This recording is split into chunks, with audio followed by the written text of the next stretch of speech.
We are all very happy sa inyong presensya. It is not only our preparation that makes us happy. Not only even the food, kay karon pigmaan ng mga VIP visitors na dito man sa session hall, at may executive lounge, dito na pigmaan sila karon.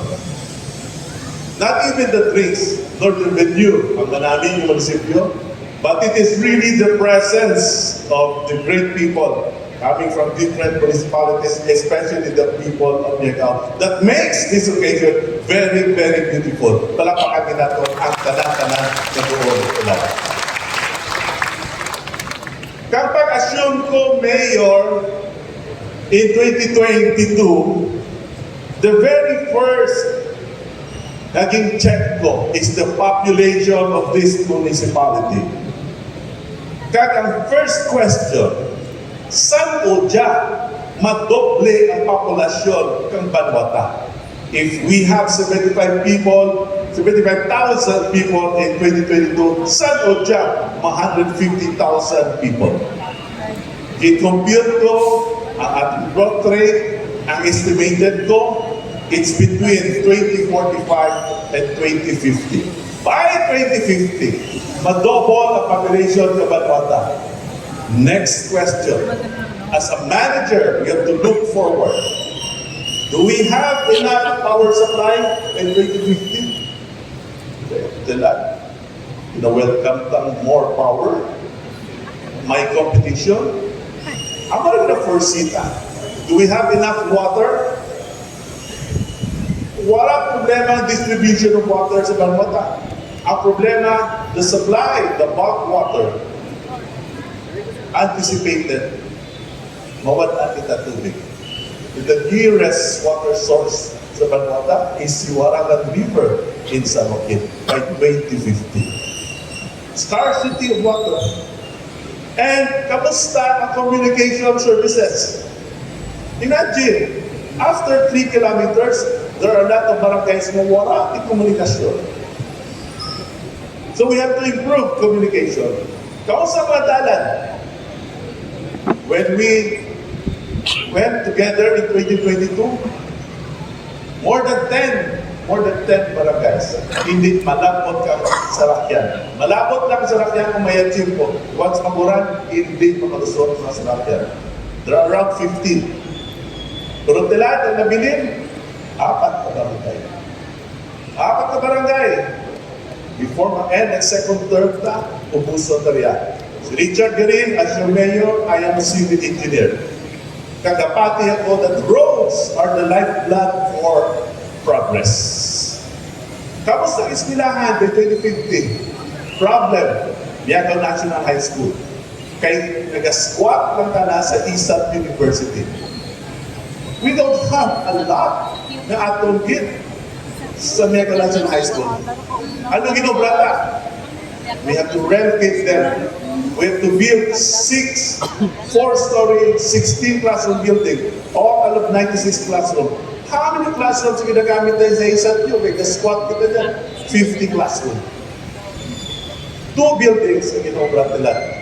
By June, pwede nyo na magamit high school. 2 buildings, 16 plus 16, 32. I hope another 32 by next year. I hope another 32 by next year. Sino kabulitin natin? Si Congresswoman, Dr. Nanay Janet Garin. Palapakan din natin si Congresswoman. Ang nag-foresee natin the doubling population effect. What will happen to the shorelines of Miagao? Scouring, damage properties, and risk lives. May shoreline protection ka. May protection ka na, may pasyalan ka ba? Duro ang ginubrata to foresee the needs of the doubling population effect of this municipality. Do we have enough space sa munisipyo ta? No. One of the reasons why we built that modern municipal hall. Modern municipal hall. Hindi lang ang pahambog-hambog lang, addressing the future needs of this municipality. Ako na-learn ko sa management. Siguro ginasundok niyo ako the visionary mayor because I want to see what will happen in 2050. So, kaduro pa ang gitubra natin. Pero ang gusto ko lang i-announce kaninyo, and I'm happy to say, hindi ako may manghambal kaninyo, na nagbalik ang kumpiyansa kang aton mga kasimanwa sa aton administrasyon. Anong proof? How much is your local income? Pagsunod ko, 20 million. Nagsaka, 22, 23, 24, 25. Local income. Pero ginaidiyahan natin, we have a new treasurer. By 2025, you already reached more than 35 million. That is an increase. Congratulations. Ako lang po pala nagbalik ang kumpiyansa. People will not pay their taxes kung wala sa kumpiyansa pagsaling sa gobyerno. Kita nanda kami mga proyekto all around. Barangay roads, ginapasiminto lang. Anywhere, not only in poblasyon na ginapagawa ko, but even in the barangay levels.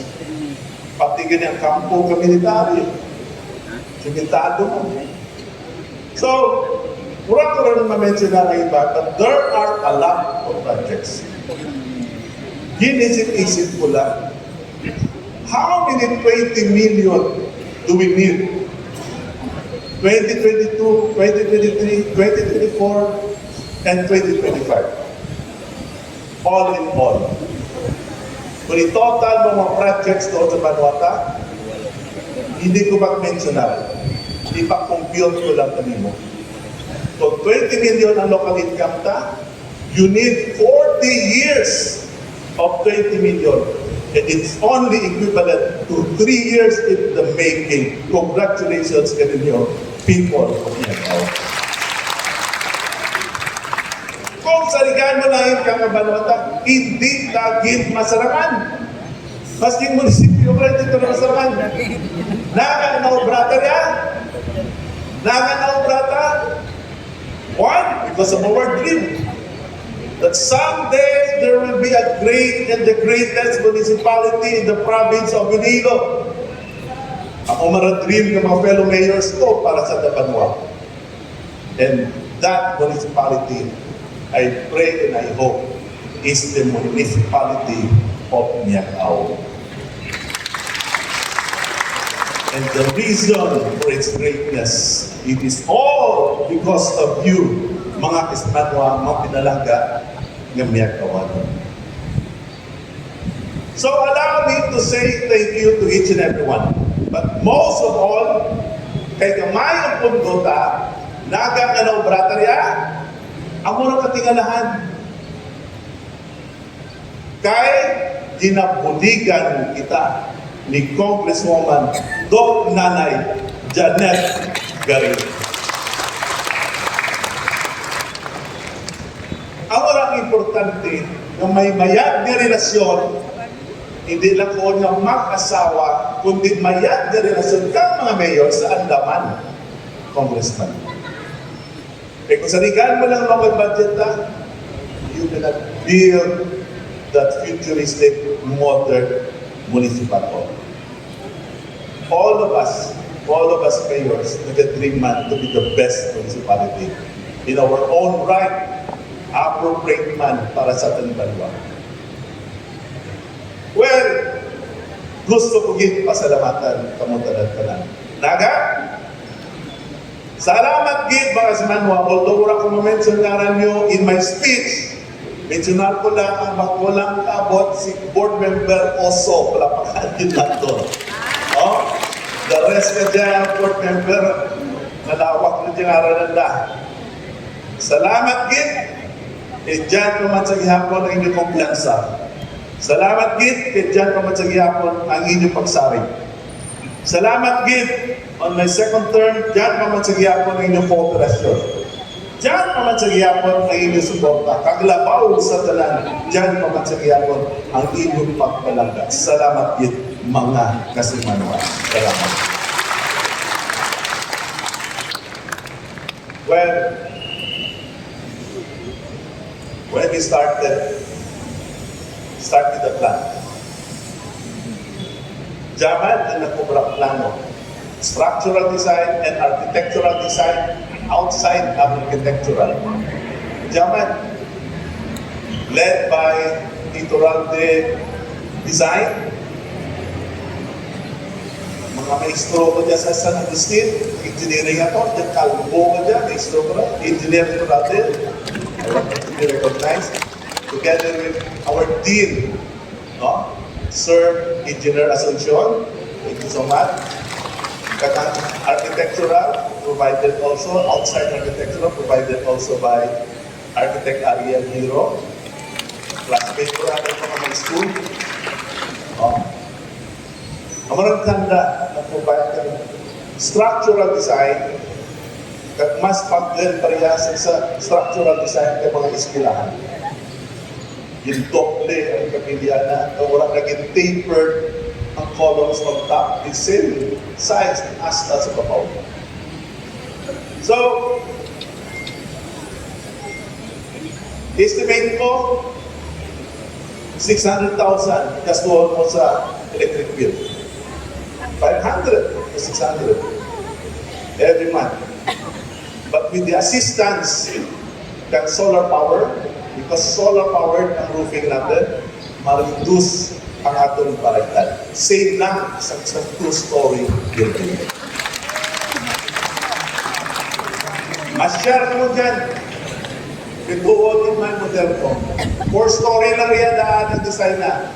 Pero yung rooftop na, roof deck na, tong-tong daan ng solar panel dyan. But I said, make another roofing, itong-tong sa babaw para magamit ang rooftop, maging 5th floor.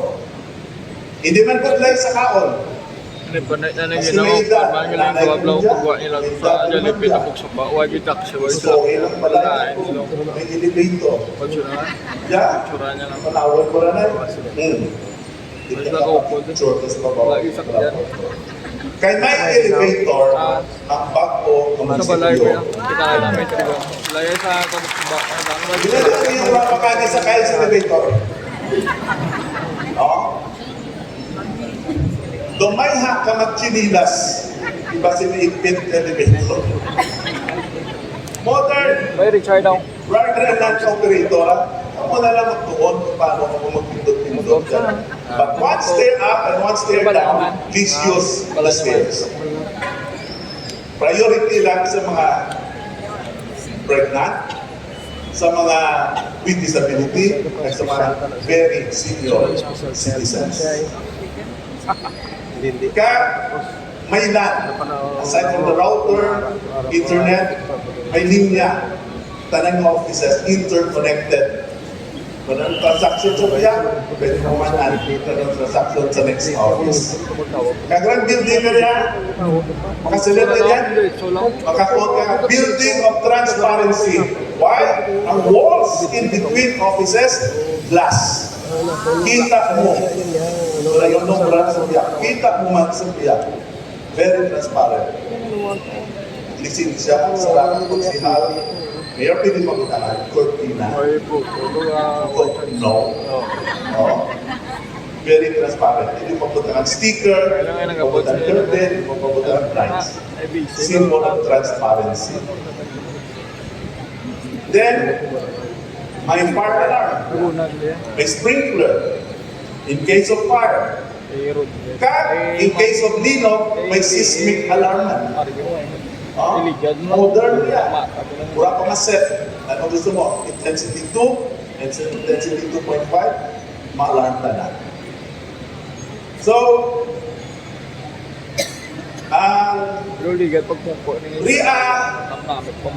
nga two-story building that was built in 1985, dyan sa Tupa.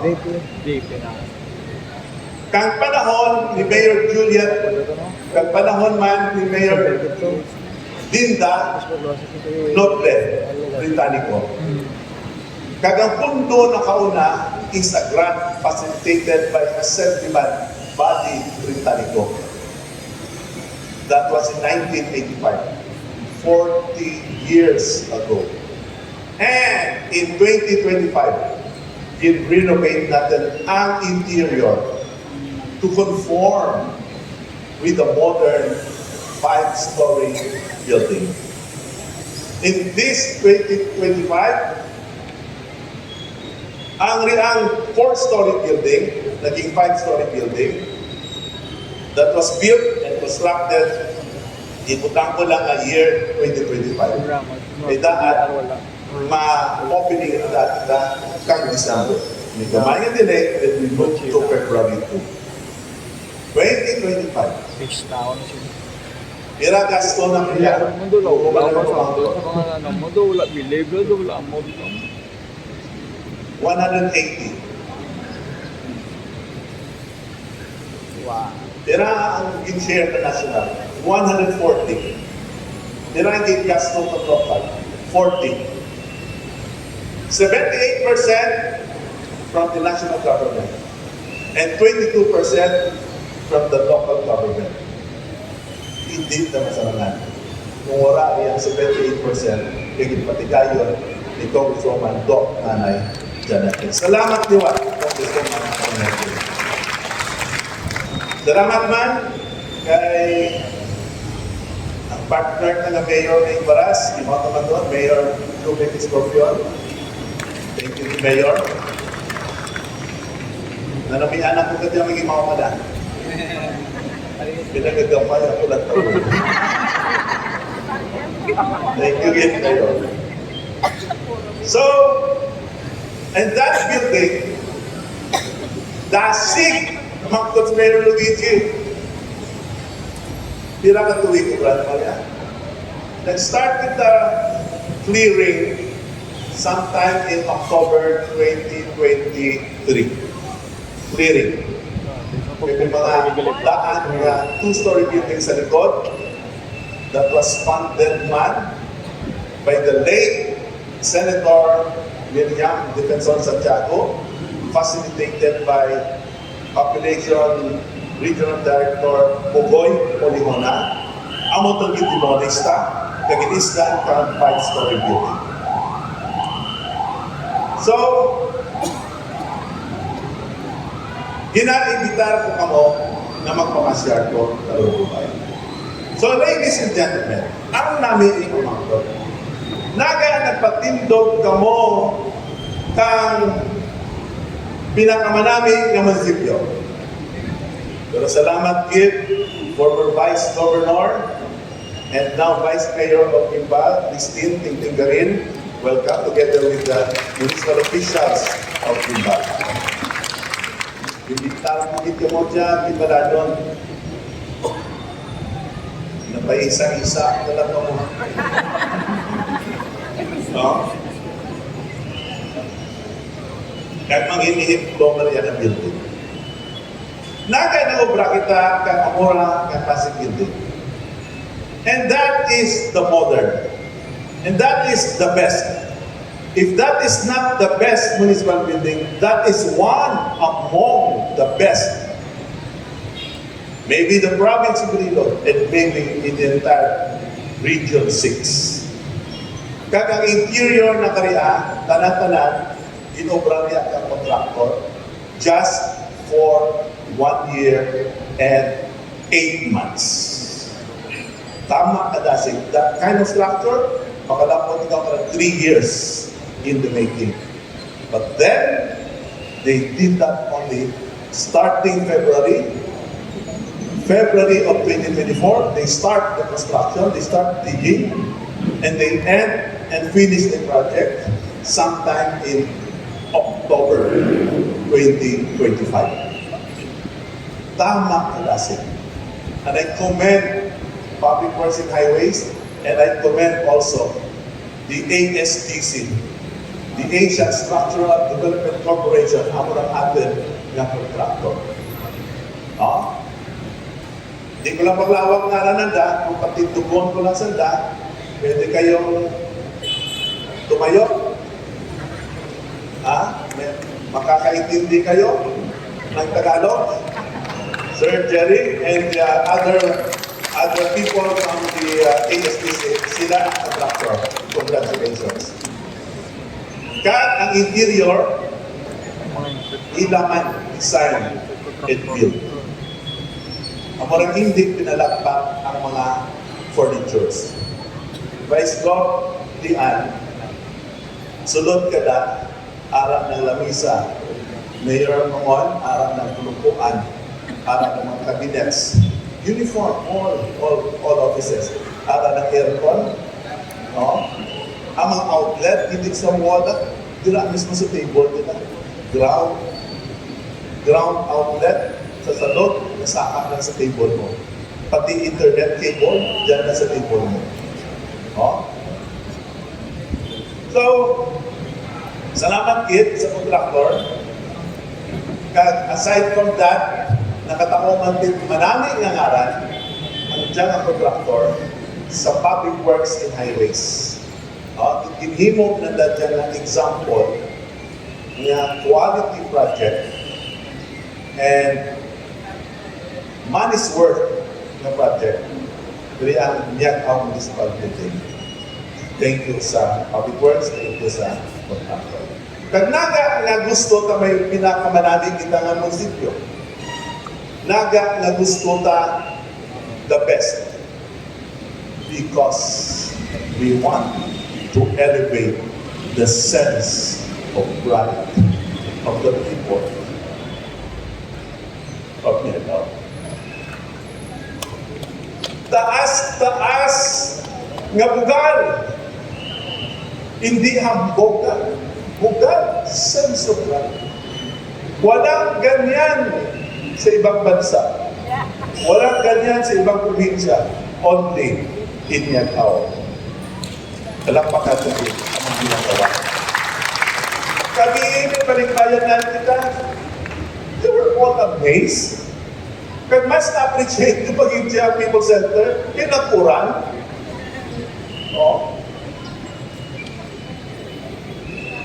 Andiyan, you know, how many years in Obrania? Only 5 months. Diyan, People Center. Just in 5 months time. Kasi, sandamang rin ang Obrania. So, to elevate the sense of pride of the people. Hindi mo mabakal kang kwarta ang sense of pride ng mga tao. No amount of money. Ang sense of pride dapat ma-translate pagid naton. Paano? I-translate naton na hindi lang man bago sa mata ang makita ta, kung importante, may pagbago man sa naton ng mga tao. And most of all, sa mga empleyado dyan sa munisipyo. Rito kita na-office sa annex building sa public market temporarily. Ang mga daan nito na table, chairs, cabinets, daan na aircon. Tanan-tanan na gamit nyo to. Ibilin nyo to. I-donate na lang natin yan sa mga barangay at sa mga eskwelahan. Ibilin nyo to ang mga daan na gamit. Kakabay pa daan, ibilin nyo man ang hindi bayad na pamakasan.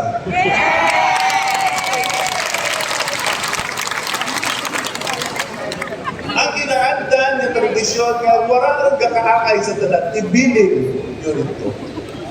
Pag-sign on sa bago, renewed strength. Bago. Renewed strength and renewed commitment